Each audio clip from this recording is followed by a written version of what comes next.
គុណធម៌សីលធម៌ជាអ្នកនយោបាយជាស្អីគឺគុណធម៌ជាមនុស្សបាទបើចង់ធ្វើអ្នកនយោបាយឲ្យគេគោរពត្រូវធ្វើជាមនុស្សឲ្យគេគោរពសិន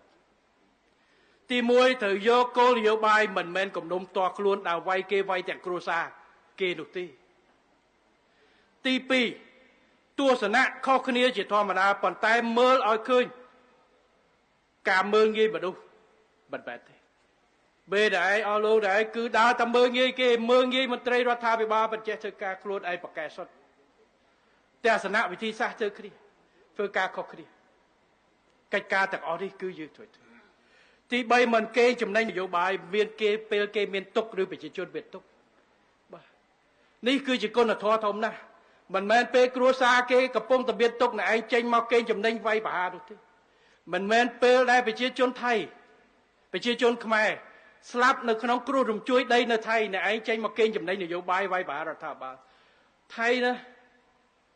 រដ្ឋាភិបាលគេគណៈបព្វជិគេមិនបានចេញមកជេររដ្ឋាភិបាលថៃពេលដែលជនជាតិថៃបានស្លាប់នៅអ៊ីស្រាអែលធ្វើជាពលករនៅអ៊ីស្រាអែលទៅណាពេលដែលវាយគ្នាហាម៉ាស់ហើយអ៊ីស្រាអែលវាយគ្នាឆ្នាំប្រហែលទៅអ្នកនយោបាយប្រឆាំងនឹងរដ្ឋាភិបាលគេរួមគ្នាដើម្បីធ្វើយ៉ាងម៉េចជូនប្រជាជនមកផ្ទះដោះស្រាយអ្នកដែលត្រូវគេចាប់ជាចាប់ចម្រិតរួមគ្នាជាមួយរដ្ឋាភិបាលដើម្បីវិធីចរចាវិធីដោះមានតែអ្នកនយោបាយខ្មែរទេដែលជេរគ្រប់បែបយ៉ាង